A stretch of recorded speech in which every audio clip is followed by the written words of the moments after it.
Good morning, my dear students. Beta, today we are going to start new chapter, chapter number 18. Chapter number 18, we are going to start new chapter, chapter number 18, Bills of Exchange.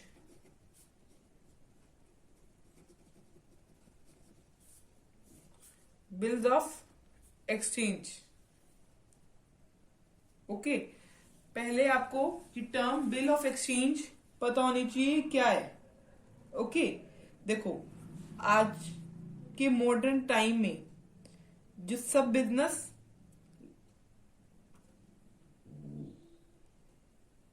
Transaction करते हैं वो credit पे करते हैं. ठीक है, एक होती है सेल कैश पे और एक होती है क्रेडिट पे. तो कैश सेल में तो कोई प्रॉब्लम नहीं है. अगर आपने कोई भी गुड्स परचेज करी है, परचेज ऑफ गुड्स करा है, एक्स और वाई दो पर्सन है, कि सेलर है और ये बायर है. सेलर ने गुड्स दी इसको और बायर ने इसको कैश दे दिया. ये तो फिनिश्ड हो गया, कैश सेल थी ये. इसका तो कोई लॉजिक नहीं है, फिनिश्ड. अब हम क्रेडिट की बात कर रहे हैं, क्रेडिट सेल की. जैसे मॉडर्न टाइम में लार्ज नंबर ऑफ बिजनेस जो है, बिजनेस ट्रांजेक्शन जो होती है वो क्रेडिट पे होती है. ठीक है, क्रेडिट बेसिस पे होती है. क्रेडिट बेसिस में क्या होता है, क्रेडिट सेल ऑफ गुड्स में, क्रेडिट सेल ऑफ गुड्स में क्या होता है, जैसे अब एक्स और वाई है. ठीक है, एक्स और वाई है. एक्स ने गुड्स देगा वाई को, तो वाई क्या है, एक्स सेलर है और ये बायर है. जैसे अभी इनकी टर्म्स भी चेंज हो जाएंगी. वो बिल ऑफ एक्सचेंज के अकॉर्डिंग क्या बोलते हैं वो मैं आपको समझा दूंगी. अभी आप नॉर्मल टर्म में बिल ऑफ एक्सचेंज किसे कहते हैं वो समझा रही हूँ, वो समझिए. जैसे एक्स सेलर और ये बायर है, तो सेलर ने गुड्स दी वाई को, बायर को. बायर कहता है कि मेरे पास पैसे नहीं है, मुझे उधार पे दो, क्रेडिट पे दो. ठीक है, ये कहता है सेलर क्या करेगा, सेलर ने कहा कि वाई को आप लिखत में दे दो. वाई ने प्रॉमिस तो करा कि मैं आपको कुछ टाइम बाद क्या दे दूंगा, पेमेंट वापस दे दूंगा. कुछ टाइम बाद, सर्टेन टाइम पीरियड के बाद पेमेंट वापस दे दूंगा. बट सेलर को विश्वास नहीं हुआ, तो सेलर कहता है वाई को आप राइटिंग में दे दो ये चीज, राइटिंग में दे दो की चीज कि आप इतने टाइम पीरियड के बाद पेमेंट वापस कर दोगे, कि आप इतने टाइम पीरियड के बाद पेमेंट वापस कर दोगे. तो सेलर ने, एक सेलर था ये एक्स, जिसने क्या प्रिपेयर करा, एक डॉक्यूमेंट प्रिपेयर करा, राइटिंग में डॉक्यूमेंट प्रिपेयर करा, राइटिंग में, जिसमें सारी ऑल टर्म्स एंड कंडीशंस लिखी हुई है. रिलेटिंग टू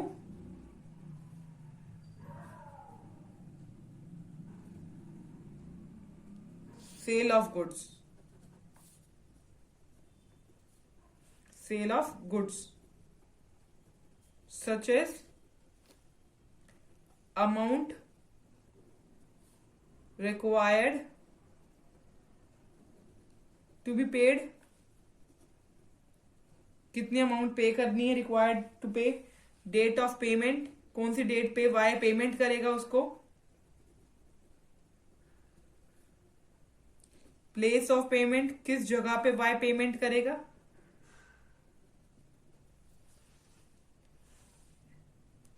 ओके, ये सब लिखा हुआ है. ये डॉक्यूमेंट इसने प्रिपेयर करा, गुड्स के साथ इसने ये डॉक्यूमेंट भी वाई को दे दिया. वाई ने क्या करा, वाई ने ये डॉक्यूमेंट साइन कर दिया. वाई ने क्या करा, ये डॉक्यूमेंट साइन करा.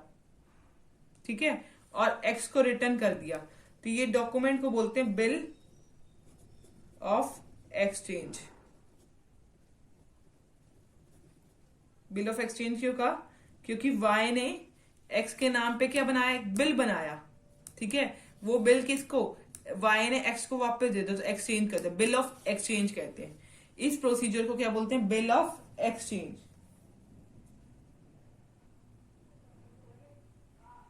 ठीक है, क्लियर? बिल ऑफ एक्सचेंज किसे कहते हैं वो समझ आ गया आपको? अब देखो, bill of exchange, bill of exchange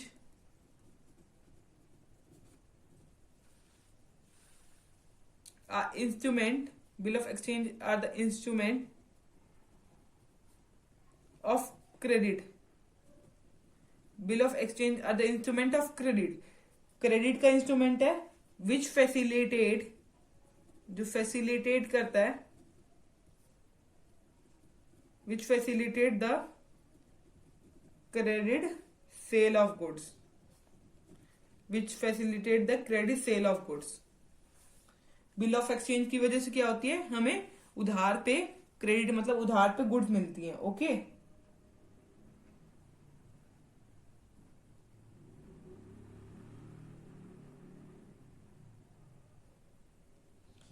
western countries में बिल ऑफ एक्सचेंज को का जो दूसरा नाम है वो है प्रोमिसरी नोट। प्रोमिसरी नोट जो है दूसरा नाम है किसका? बिल ऑफ एक्सचेंज का।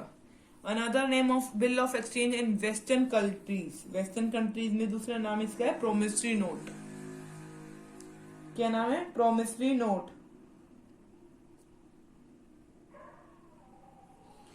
ऑल सच इंस्ट्रूमेंट, ये जो इंस्ट्रूमेंट है, ये प्रोमिसरी नोट जो है वो गवर्नड होते हैं bye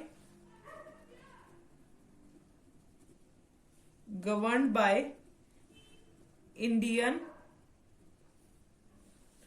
negotiable instrument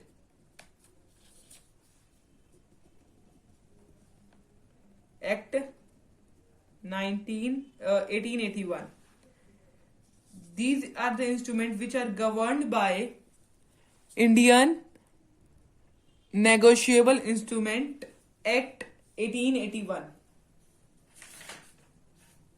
Okay, now we will write down the definition of bill of exchange according to Indian Negotiable Instrument Act 1881 के अकॉर्डिंग हम डेफिनेशन लिखते हैं। A bill of exchange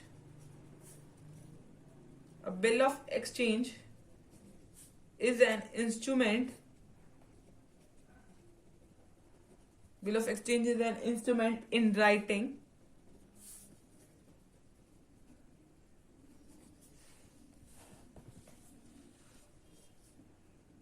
and unconditional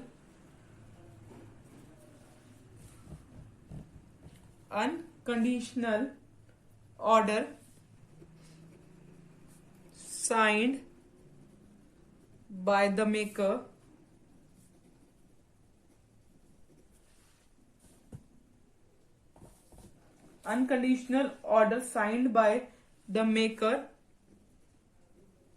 directing to pay, unconditional order signed by maker directing to pay a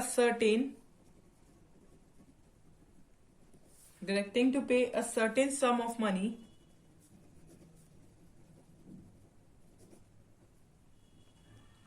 only to the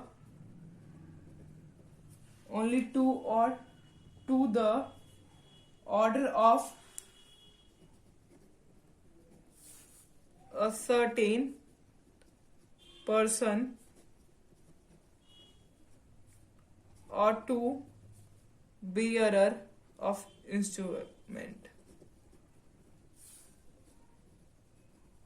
simple word में bill of exchange एक instrument है writing में जो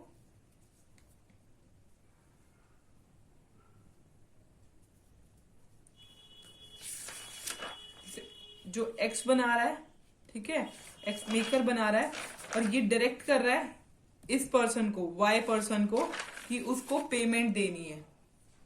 okay, clear? Sum of money देनी है। इसके अब हम फीचर्स पढ़ते हैं पहले और पार्टीज पढ़ते हैं। Okay, first one is features of bill of exchange. Bill of exchange के फीचर्स पढ़ रहे हैं.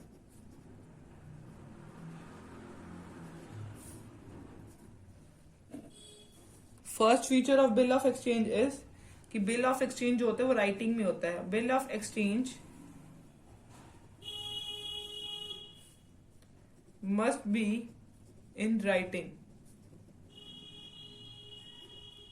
Okay, second point,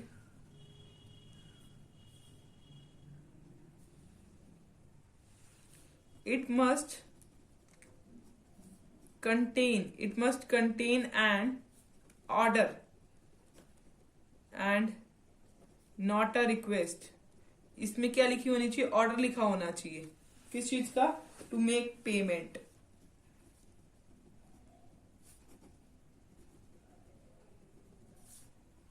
it must contain an order to make payment. इसमें कोई रिक्वेस्ट नहीं लिखी होनी चाहिए कि पेमेंट दो. ठीक है, ऑर्डर होना चाहिए to make payment. The order must be unconditional. कोई भी कंडीशन नहीं लगी होनी चाहिए उस ऑर्डर पे. अनकंडीशनल होना चाहिए, कोई भी कंडीशन नहीं होनी चाहिए. The order must be unconditional. ठीक है, पहला राइटिंग में होना चाहिए. दूसरा, बिल ऑफ एक्सचेंज क्या कहता है? पेमेंट दो मुझे, और पेमेंट मांग रहे हैं तो उस ऑर्डर पे ऑर्डर दे रहे हैं हम कि पेमेंट दो. ऑर्डर जो दे रहे हैं वो कंडीशन अनकंडीशनल होनी चाहिए, कोई भी कंडीशन नहीं लगी होनी चाहिए. ठीक है. The amount of bill of exchange must be definite amount होनी चाहिए, फिक्स अमाउंट होनी चाहिए. पता होना चाहिए हमें भी और उस पर्सन को भी अमाउंट के बारे में. The amount of bill of exchange must be definite. The date of payment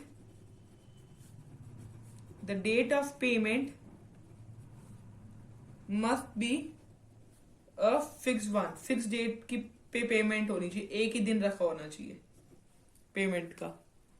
clear. 6th point, it must be signed by the maker or drawer of bill. अब देखो बिल कौन बनाएगा? देखो दो पार्टीज थी, बिल कौन बनाएगा? सेलर होएगा, वो बिल बनाएगा. सेलर को इसमें बोलते रखा है ड्रोवर, और मेकर कौन होगा? जो बिल बनाता है. एक्स जो होगा वो मेकर होगा, ये ड्रोवर होगा. मेकर या ड्रोवर बोलते हैं. 7th point, it must be signed by the acceptor drawee. कौन साइन करके देगा? अपने एग्जांपल लिया तो कौन साइन करके देगा? वाई साइन करके देगा एक्स को. इसको क्या बोलते हैं? ये ड्रोवर है और ये ड्रोई है. Okay, let's C 8th point.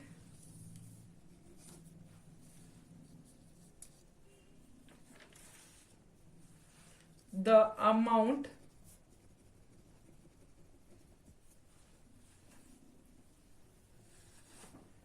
mentioned in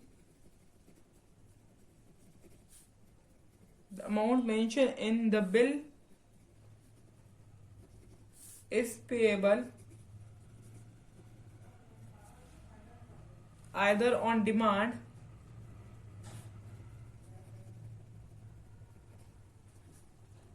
or on the expiry of a fixed period.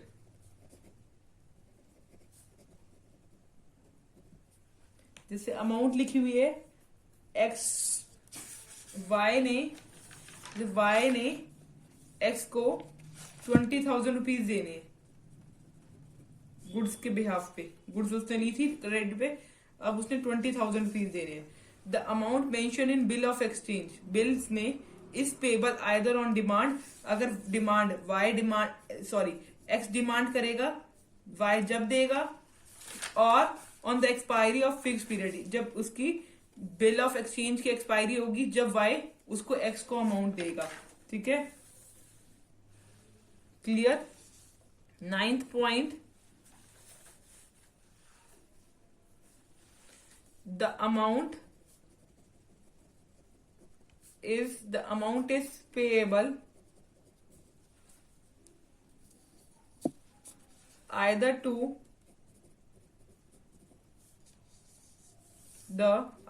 the bearer. The amount is payable either to bearer of the bill or to specified person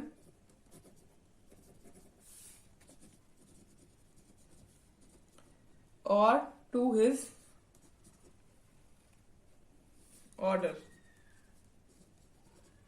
The amount is payable either to bearer of bill, जो bearer है bill का उसको पे of होएगी, या specified person को, और to his order. Okay, it means bill of exchange bears stamps according to its amount और उसके अमाउंट के अकॉर्डिंग स्टैम्प लगी होती है उसके। It bear stamps according to its amount. Clear. Next, और is drafted on a stamp paper, ये वो ड्राफ्ट होता है on stamped paper of a court.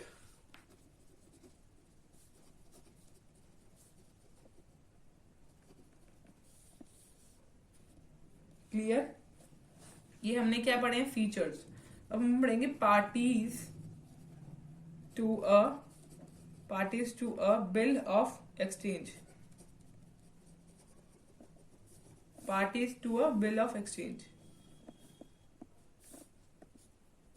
Parties to a bill of exchange पढ़ने वाले। Okay, let's C.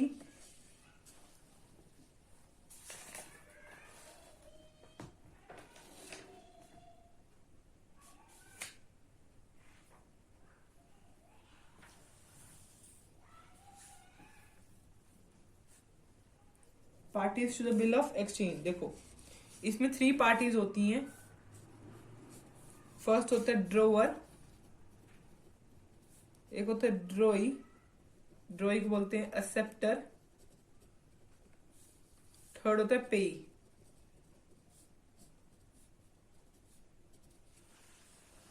ओके, इसको पहले मैं एग्जांपल के थ्रू आपको समझाती हूँ।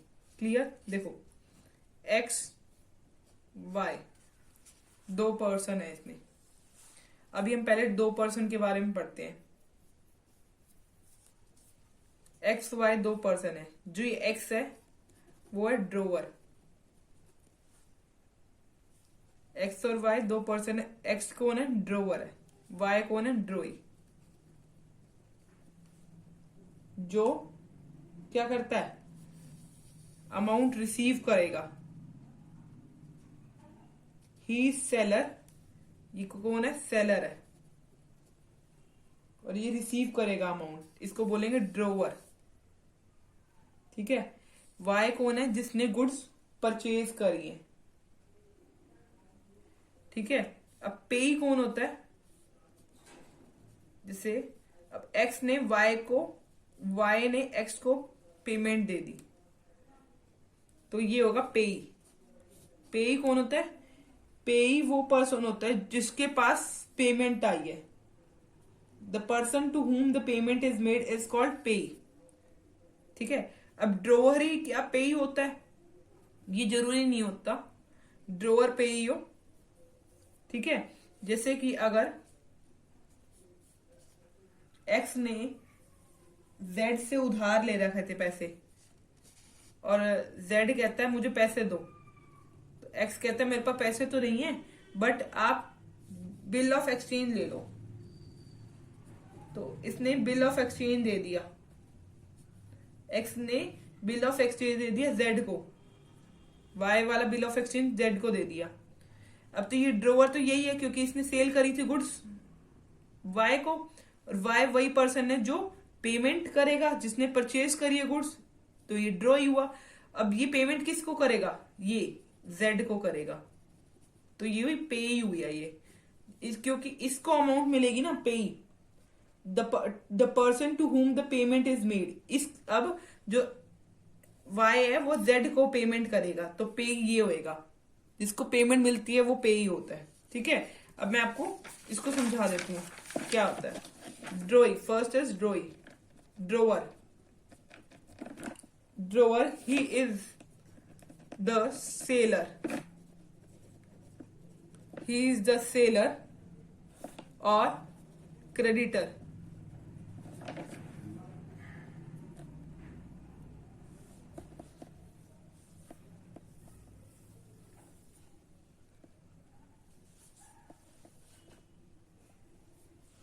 entitled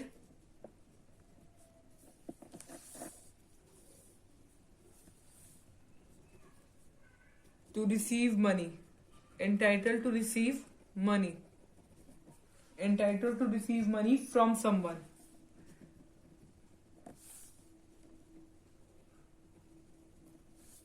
Okay, he writes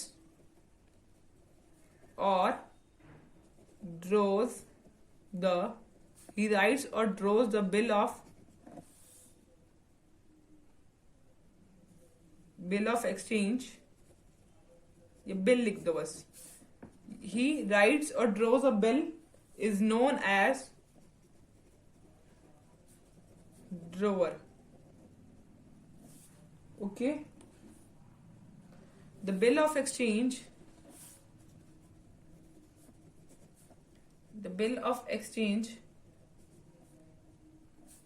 is signed by the drawer of the bill। Bill of exchange is signed by the drawer of a bill। Second point is drawee।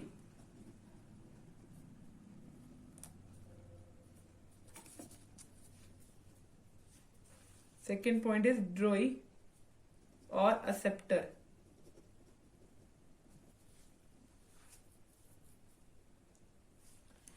He is the purchaser or the debtor।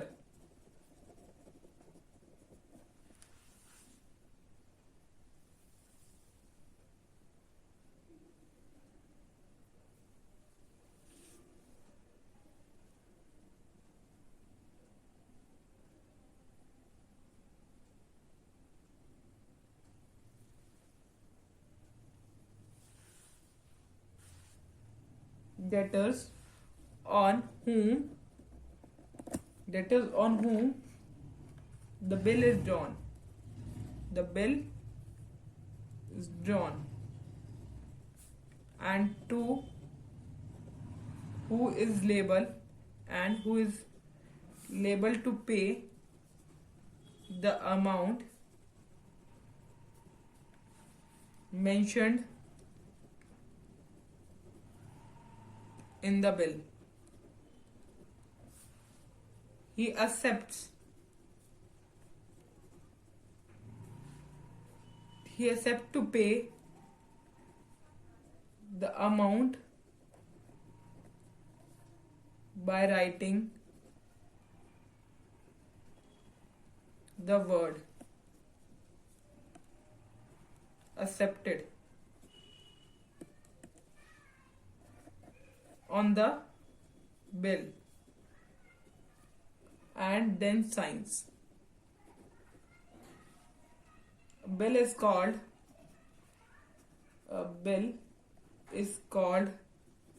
A draft before it is accepted. एक draft कहलाता है जब तक वो accept नहीं होता। देखो simple है, ड्रोवर एक पर्सन है जिसने सेल करी है, तो ये सेलर हुआ। और क्रेडिटर एक कौन पर्सन है? Entitle to receive money from someone. Creditor एक पर्सन है जिसने सामान दे दिया अपना, ठीक है, और रिसीव करेगा अमाउंट, ठीक है। ही राइट्स और ड्रोज द बिल। ड्रोवर वो पर्सन है जिसने बिल बनाया, इसको इस वजह से इसको बोलते हैं drawer. The bill of exchange is signed by the drawer of the bill. Bill of exchange जो है वो साइंड होएगा by the drawer of the bill. Now drawee और एक्सेप्टर। ड्रोई कौन होता है? जिसने परचेज करी है गुड्स। और इसी होता है debtor. Debtor on whom the bill is drawn, जिसके लिए बिल बनाया गया है। And he who is liable to pay the amount mention in a bill. अब जो अमाउंट इसमें लिखी गई है वो पे ऑफ करेगा ड्रोई को ये amount. Clear? He accept to pay the amount by writing the word accepted on the bill. ये एक्सेप्ट करता है कि ये पे ऑफ करेगा अमाउंट बाय लिख के, वर्ड एक्सेप्टेड वर्ड लिख के on the bill and sign कर देता है। जब तक वो एक्सेप्ट नहीं करता, जब तक वो बिल ड्राफ्ट कहलाता है। अ bill is called a draft before it is accepted, ठीक है। अब थर्ड पॉइंट देखो, पे।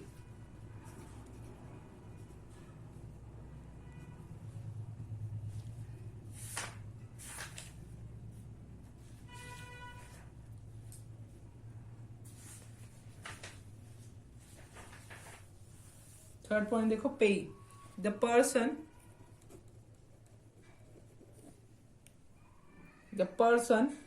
to whom the payment, जिस पर्सन को पेमेंट मिलती है, the person to whom payment is to be made, the person to whom the payment is to be made is called pay. The person to whom the payment is to be made is called pay. The drawer himself or a third party,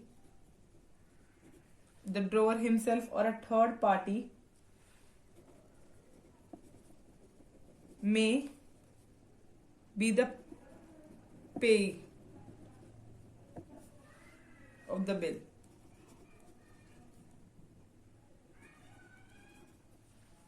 देखो पे जो है वो drawer भी हो सकता है। मैंने आपको ये समझाई थी, देखो यहाँ पर आपको मैंने समझाई थी, ये ड्रोवर जो है वो भी पे ही हो सकता है, ठीक है। जब वाई एक्स को गुड देगा तो ये ड्रोवर भी कहलाएगा और पे भी कहलाएगा, क्योंकि एक्स को ही पेमेंट मिल रही है। तो ड्रोवर हिमसेल्फ और the third party may be the pay. Third party भी हो सकती है पे। मैंने आपको समझाया था थर्ड पार्टी कैसी हो सकती है पे। जैसे इसमें जेड थर्ड पार्टी है, वो पे ही है, ठीक है। द ड्रोवर जो है will be the payee of bill, payee होएगा of the bill if he retains, अगर वो रिटेन करेगा the bill, retain the bill till the date of maturity, maturity date तक उसने अगर वो बिल संभाल के रखा है तो वही पेई होएगा, okay. and receives the payment,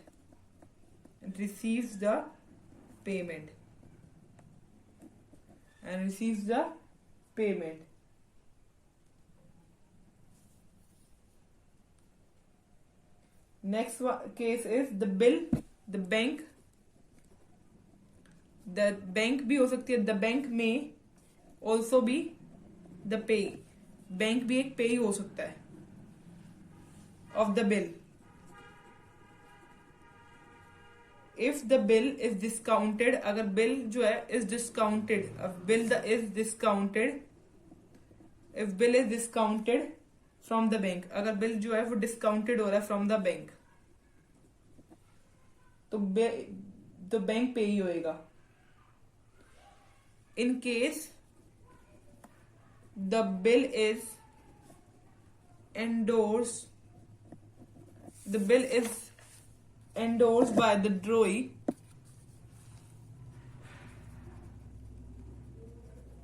endorsed by the DROI to the third party. जैसे Z अभी थर्ड पार्टी थी ना, तो the third party is known as, third party is known as